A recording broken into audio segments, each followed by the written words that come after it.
All right, welcome to another episode from the Chart Reader. So got four interesting stocks here. I would say three are very much worth looking at on Monday, starting with this one actually right here. We're going to look at NVOS, AMC, AVTX, and then DKNG. All right, so look, NVOS was very much news driven. It actually mainly came from Twitter, at least where the early part was. Not a very big following, but this is their NVOS Twitter page. They dropped this first. They delivered the news, which we'll talk about today, and then it's still hinting at more news coming, right? So that's essentially what got us up. But as important as Friday was, man, I'm gonna talk a lot about Thursday as well, right? Because it could have gone so much worse, but it looks like this 23-cent support line did the job actually. All right. AMC's got an interesting chart, and obviously we'll talk about that one after, but yeah, I was bullish on AMC before. It did not do what I thought it was going to do. It is setting up to essentially the same thing that made me bullish what seems like 2 weeks ago, give or take. So liking what it's reattempting. Again, you always hear me say, though, confirmation is going to be important, all right?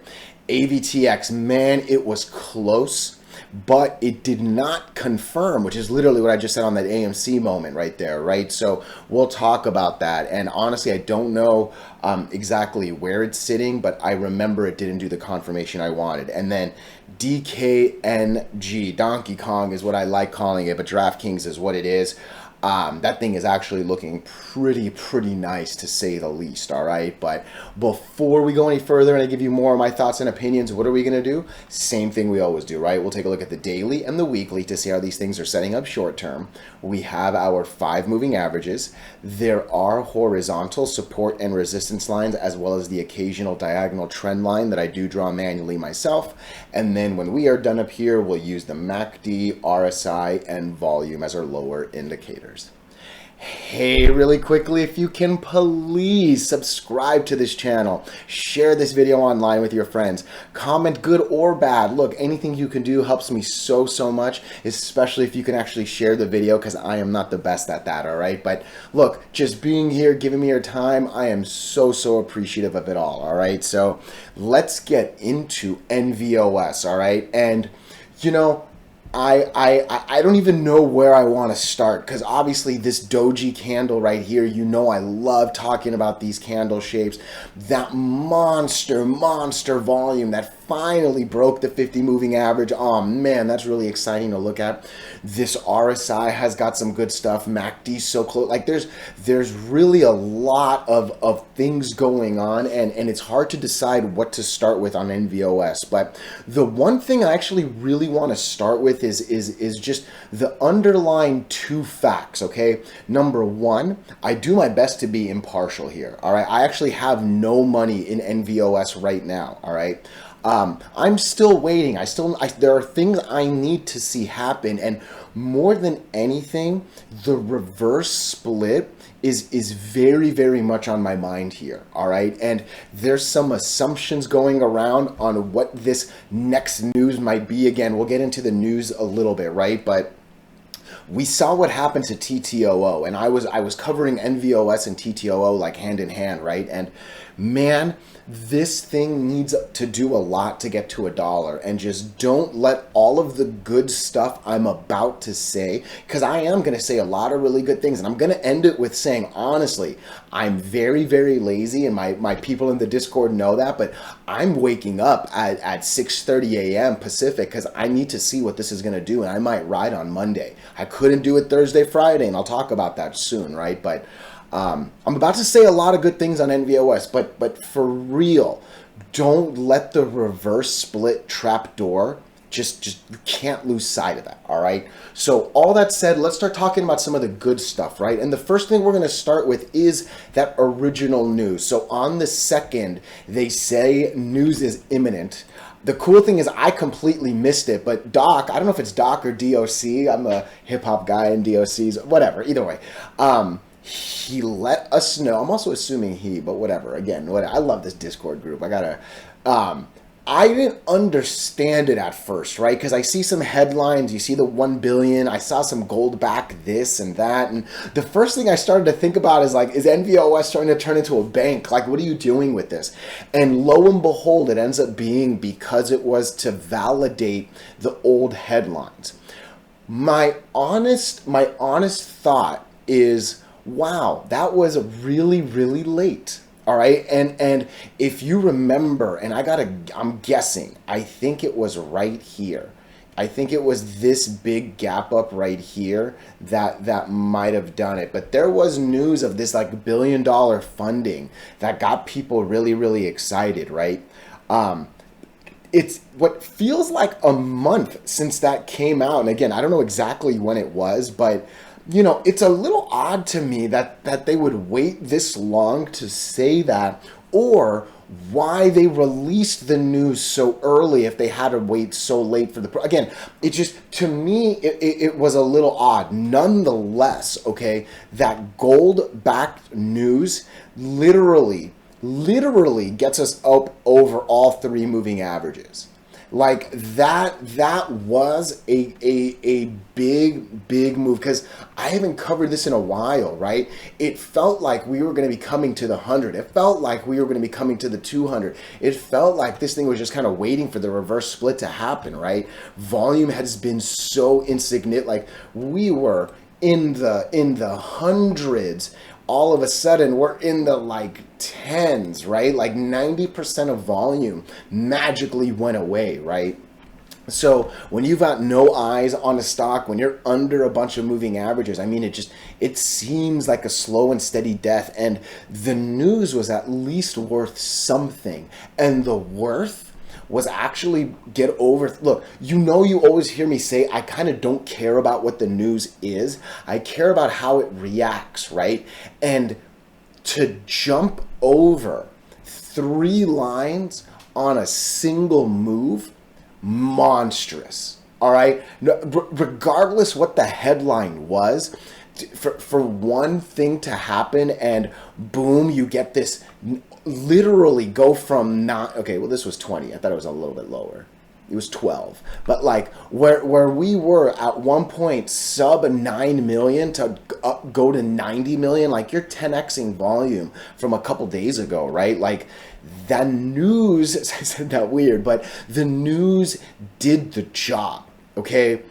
But what did it also do? It did this Doji, all right? And you hear me talk about Doji candles often, all right? Doji is the name of this shape, all right? And I'm not a shape trader, all right? I'm a line breaker kind of guy, right? Break a line, things are good. Lose a line, things are bad, right? Regardless what the line is. The Doji represents crazy uncertainty, and I think this one is wildly extreme. All right, let's look at the box over there. So this thing opens at 30 cents. All right, you can see that on the second line. It then goes up more than 10%. And when I say then, like I don't know what the order was, right? But at some point, it goes up more than 10%, all the way to 34 cents, right? That's the high over there. Then at some point, it goes all the way down to 26 cents, losing more than 10%.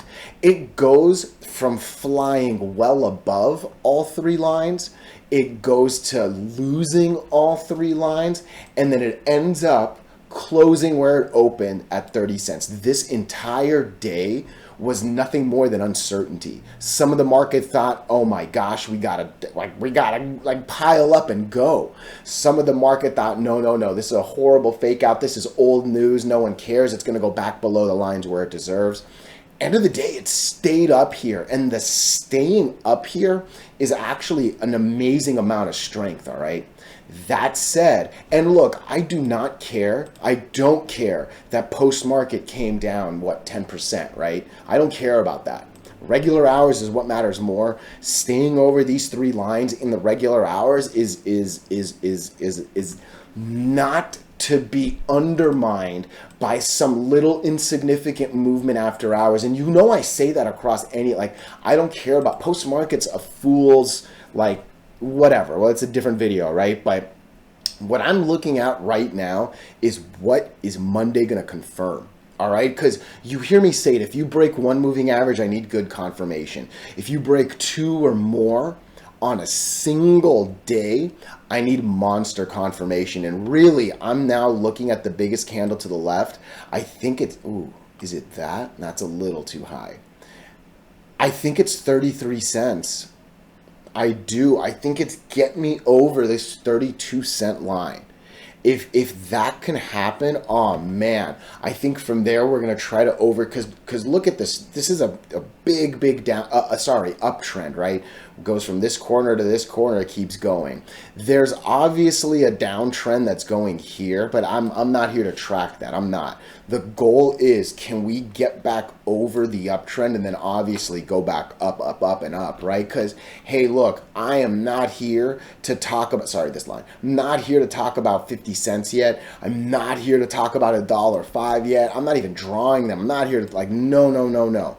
We're still down here. This has been a horrible line. You can literally see it all of October, right? And aside from this little couple days, basically most of September through all of October, that's been a horrible 32-cent line, all right? If we can close at 33, I will start to believe that green, red, green, pretty much nothing, green, right? Like that's what we're, this is a very important line of break. I like the RSI, you can see it is generally in this area, right? And one of the good things is, hey, it wasn't that long ago we were living well above this area, but at the very same time, it wasn't that long ago. Like, this is so 50-50. It's basically reset, right? Like, where we are here is literally where we're at here. The question is going to be, which way does it want to go?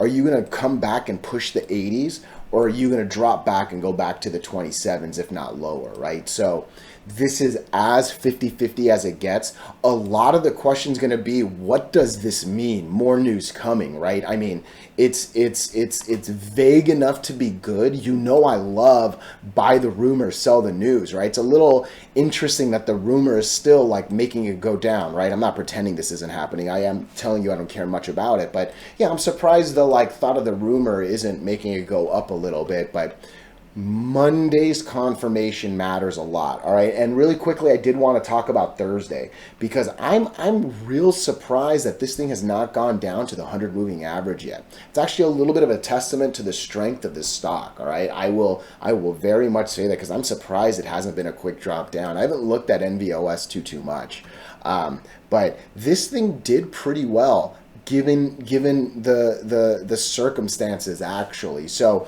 what's the news going to be? We'll find out. I really wish they strategically played the $1 billion news and proof a little bit better, because if they did, I think we would have not been in the 30-cent world that we're at today. So again, I'm not in. If Monday starts to look good, I will probably jump in, because one more time, if it wants to go up, 49 is so low. If it goes up, we will go into a positive MACD, right? And man, just give me at least 50 million volume, all right? And how do you do that? Look, I roughly say there's about 8 hours of trading, right? I don't know what the exact math is, but we need 6 million shares, 6.25 million shares in that first hour. All right, that's the goal, actually. All right, so if that can happen, I think we'll be sitting in a good place. Otherwise, you know, volume might drop too low. So we'll look at the weekly really quickly.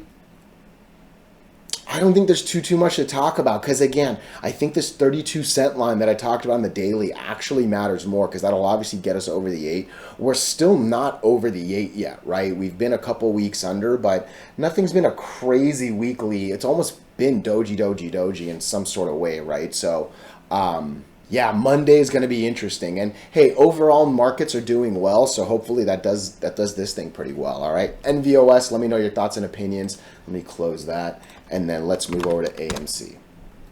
All right, AMC. Listen, if you watched my last videos, I was really bullish right here. All right.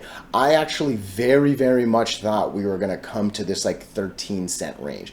I never started banging the drums on the 20-cent line, the 100 moving average. Obviously, I'm not going to talk about filling an entire gap if I'm not even talking about that, right? But yeah, for sure, in early October, I was really bullish on AMC, and it actually did not do as well as I thought. I really thought it was going to come to 13. We then started to come down, but in so many ways, the moving averages do what they do so well, and why I love these lines, all right? So just zooming back a little bit, just zooming back even a little bit more. Why not? Even one more, a little bit back. That's perfect. For the most part, AMC is under the 8 and the 20. Under the 8 and the 20. Under. Gets over it a little bit, but then quickly loses it and goes back under. You know, gets back over, loses, get back. Like it, you can just see it living under the green and orange lines. All right. What happens here is what I assumed was the past history. We had gotten over it. We couldn't keep going up, right? We start to come back down. Lo and behold, we're ready to lose it and go under. Instead, and I always say it, look, good things happen over these two lines, all right? And part of that is when you're over them and you're letting them kind of establish strength and you're starting to let them become like the friends of the stock, for lack of words, the line holds you, all right? And that's literally what happens. Instead of a really bad fall below 8, we literally let the 20 moving average line just guide us up, right? Like it does not get much better than that, right? And where are we now? Look, we're actually over 3 of the 5 lines. And oof, that same thing I was looking for here, where it was get over these 2 and go to the third one. Now, I mean, it really is get over these 3 and want to get to the 4th one, all right? I think it's way too ambitious to put $27, $26 goals, but I think we're going to reattempt this $13 target. If this breaks, red might be a quick green, and maybe in the time it takes to kind of move its way up, the 100 kind of comes to here and things kind of line up, right? But break the 8, go to the 20. Break the 20, go to the 50. Break the 50, go to the 100. Break the 8, go to the 20. I really thought we were going to break the 20, go to the 50. Couldn't do it. But hey, we at least held until we got over it. Now let's see what happens. Look, I don't know if you fast forwarded or not on the last one, but the same doji I talked about on NVOS, this is a doji in my book. Now it's a little bit lower, not quite in the middle. Some people call this like a hammer or a butterfly. I don't really know. I don't really care. It's a doji in my simple world. You know what I mean? And there's some uncertainty here. All right. There are some people, right? Sorry to zoom in and out so much. There's some people that thought we were actually going to get over this candle. They ran this thing as high as 1130. You can see it in the high over there, right? Nonetheless, we basically, was it even, I think it was exact, right? Not exact, but we open at 1069, we close at 1072, literally insignificant pennies, right? That's all it was in the day. So let's see how Monday reacts to the doji. Look, I would not be surprised if on the bad end, this comes down to 1035, give or take. On the good end, we're looking for 1111 or better, all right? Man, get into 1111, and that could be a really fast move to this 1280, 1290 as well. But AMC, I like it, all right? We're not quite at the positive MACD, but again, it's been so negative, and it's working its way up, and it's tried to, and it just seems like it wants to. RSI has gotten into the 80s, right? So we got a good little push from 60 to 80. I think that push might take us to 13. I think 13 will be a little hard, and I think 20 might be a little too ambitious, at least in this immediate, all right? Where are we on the, it's a good weekly. It's a real good weekly. It's a really good weekly, actually, all right? I like that the volume average has been rising, right? The average was down here at 16. The white line is now up here at 36, basically doubled really quickly. We're actually a few candles with one beautiful candle over the green on the weekly. I think there's a lot of reasonable, like this looks nice. I think AMC, Again, I'm not talking about crazy ape squeeze here. I'm talking about a nice, consistent weekly and daily movement here, and that could be really good for AMC. A lot to like on this chart for sure, actually. Damn, I'm already at 20 minutes. All right, let me do one more. Let's do AVTX real quick. This is sad. This is so sad, but hey, it could be worse. All right. So one of the big things I talked about was this day on 10/31. I basically said, look, on the 30th, we were either going to lose 9 and fall, or we were going to recover. We actually recovered, but we couldn't confirm. And that's basically what you're seeing here. This, like, at least staying with the line is better than being below it. Don't get me wrong, but hey, end of the day, if you're standing at the door and the temperature outside is -50, even if you're standing at the door, you're gonna freeze to death. You need to be inside. And yeah, I see that this definitely closes over the line. Technically, no. We are not over the 8 moving average by any means, shape, or form, right? Yeah, physically we're a little bit over it, but yeah, we are not in the house. We are still outside in the freezing cold, all right? This stock is way too low to this 9-cent all-time low. You know I'm not here to spread fear or anything like that, but it looks like earnings is coming up pretty soon. That seems to be the consensus from what I'm getting from my viewers here, all right? So earnings is always a scary thing for me. It doesn't matter what the stock is, all right? If you're going to play the earnings, you want to know 2 things, all right? What was the last earnings guidance for this one? Were they feeling confident in this quarter that we're about to talk about? And then from there, how do they do against expectations in general? Do they normally hit their numbers? Do they normally miss? Do they normally miss by a lot? Do they normally hit by a lot and exceed by a lot, right? Like, get a feel for what they do. But for me, generally, I'm a fan of avoiding earnings and then playing the follow through. But earnings should do one of 2 things: either lose 9 and go down, or actually get this over 13 cents. And I know I have alerts at 14. Get me over 13, get me over these 2 moving averages, and I'll start thinking about 20 cents again. But for now, honestly, it's much more plausible for this to fall below 9 than it is to go to 20. You know what I mean? And it's not even a matter of like 2x or lose 20%. That actually has nothing to do with it. It's more about the fact that it's under all the moving averages. This RSI is not looking good. The MACD is actually still negative. Volume's still really bad. Like, it's just there's more signs of bad than good here, all right? Hopefully they drop some good earnings. That's basically what needs to happen here, all right? So let me know your thoughts and opinions. Otherwise, as always, thank you.